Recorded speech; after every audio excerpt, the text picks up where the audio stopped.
Hello friends, welcome back to our channel. Few days back I asked you one problem statement. It was related to shift register which allows load operation or left shift by 3 bits operation. And the challenge was related to Verilog plus digital design. Many of you tried to answer it, but some of you could not answer it and they were asking me to give you the solution. And in this video I am going to give you the solution of that design challenge only. And now without wasting much time, let us get started. Friends, before going to the solution, let us see what was the problem statement.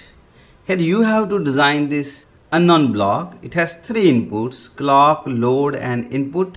Input vector is of 8 bits, output vector is of 8 bits.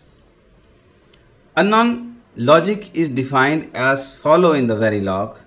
Always at the positive edge of the clock. If load is 1, that means if this load signal is 1, then output should be equal to input, else output will be equal to 3-bit shifted version of its own value. And now let me reveal this solution. Friends, on your screen you are seeing the solution of the problem statement. Here you have a shift register of 8 bits, FF7, FF6, 5, 3, 0. Because of space limitation, I could not draw all the flip-flops. Out of this shift register is the output, required output. It has clock input, load as another input.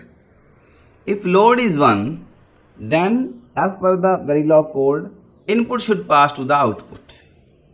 So when load is 1, I7 will pass at the output of the multiplexer, I6 will pass at the output of the multiplexer, I5 will pass at the output of the multiplexer, and so on.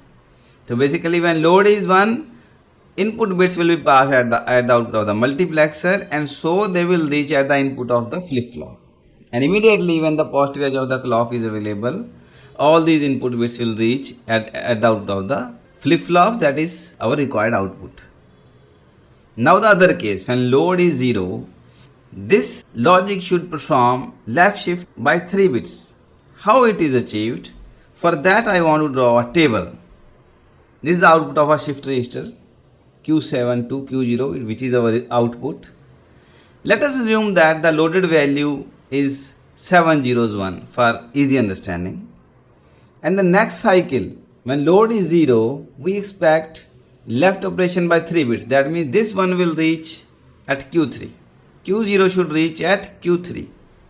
And the next clock cycle, this one will reach at Q6. That means Q3 is reaching at Q6. And in the next cycle, all the bits will be 0. So now with the help of this table, very easily we can draw the logic. When load is 0, we know that the first input of the multiplexer will pass at its output and ultimately at the flip-flop outputs, which is our required output. Now Q3, when load is 0, should get Q0. So that means this Q0 is connected here. Friends, flip-flop 4, that means D4 and Q4 I have not shown in the figure because of the space limitations. But now let us talk about Q5. Q5 will be equal to Q2 when load is 0. Similarly, Q6 will be equal to Q3, Q7 will be equal to Q4. And now let us talk about what will be Q0, Q1 and Q2. When load is 0, their value will be 0. Their value is 0 because it is not a rotation operation.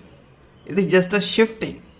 So whenever load is 0, we are shifting the bits by 3. So all the LSB 3 bits will be always 0. So mux input will be 0. So this is our final required solution, and I hope that this would be quite informative for all of you. If you also like this solution, please press the like button and you can share your feedback in the comment section. And in future also we are going to create many such videos. So to be aligned with our channel, don't forget to subscribe it and press the bell icon to get the notification of all the upcoming videos. Thank you so much for watching and your time.